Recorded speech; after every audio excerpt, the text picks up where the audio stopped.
I've been doing this for a long time, since my early 20s. And I started as a student at the University of Amsterdam, where I was studying political science.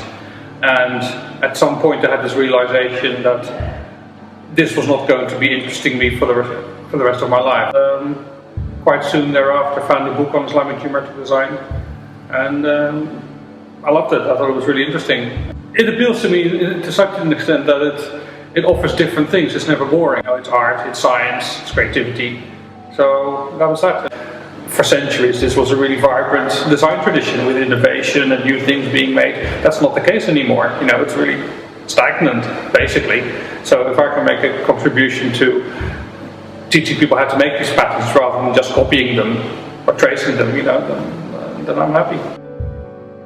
Cartwright Hall has a lot of nice stuff, both on display and downstairs not on display. I think the Egyptian fabric is a simple but nicely done geometric pattern, and it's combined with calligraphy and other motifs, so it sort of represents all these elements of Islamic visual culture in one piece. It's interesting to imagine how this was once made. You know, someone sat in Cairo stitching this all together, and now it's here.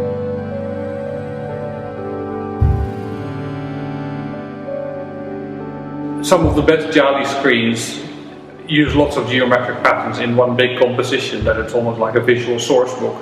And some of the best screens are enormous, and they'll have 30 or 40 different geometrical compositions. And I love that idea, because it's like having a book with lots of pictures, except it's all in one composition, and you can look at it in one gaze. And they also have this function that they create this sort of semi-transparent barrier between inside and outside. And they have a practical function, but also, you know, something a bit more symbolical, I suppose. So I was very happy to have those in the same space as my work. Of course, the piece that I made is called, I've called it a giant Jali screen. If you have a big space, you need to do something with visual impact, otherwise it just gets lost. So that was the challenge that I set myself, and with the screens, the interesting story with the big Jali screen, which is, you know, going to stay here in the museum, is that those screens were made in Texas by a friend of mine who learned how to make these patterns because he bought my book. And when the exhibition was finished, he didn't want to take them back to Texas, and also he wanted to give them to me as a present, as a sort of thank you, because he benefited from my book. When the opportunity for the commission came along, I thought, that's great, you know, I'll use Raheem's screens. I have them painted here. I had a local carpenter make the wooden structure to contain the screens. So I wanted it to be really colourful and glossy, to make it look like, to make it look contemporary, but to make it almost look, not plastic, but sort of the glossiness and colour of a sweetie, basically. That's what I was going for. I wanted to do something that had a maximum visual impact.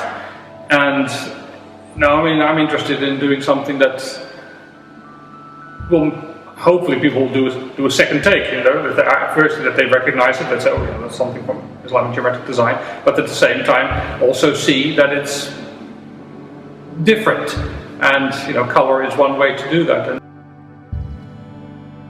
And then the neon star, well, designing it was easy because I can draw that design without any trouble. I just had to draw it full scale on the computer and then send that file to Neon Workshop in Wakefield. Because it's a 10-pointed star, I wanted 10 different colors. And the challenge then for the people who make these neon compositions is, how do we do that in a efficient and clever way? So I've been sort of playing around with the idea of, you know, wouldn't it be great to make something in neon? And so I did. I'm especially interested in making it look contemporary. Now, I mean, I love that it's a traditional design heritage, but it lends itself so well for contemporary interpretation. You know, I mean, I would hope that some of the things that are on display here, you know, people will recognize it as being part of the Islamic geometric design heritage, but at the same time, they look as if they were made in the 21st century. That's what it's all about for me, to get people to see something familiar but in a new context, and to give it some sort of boldness.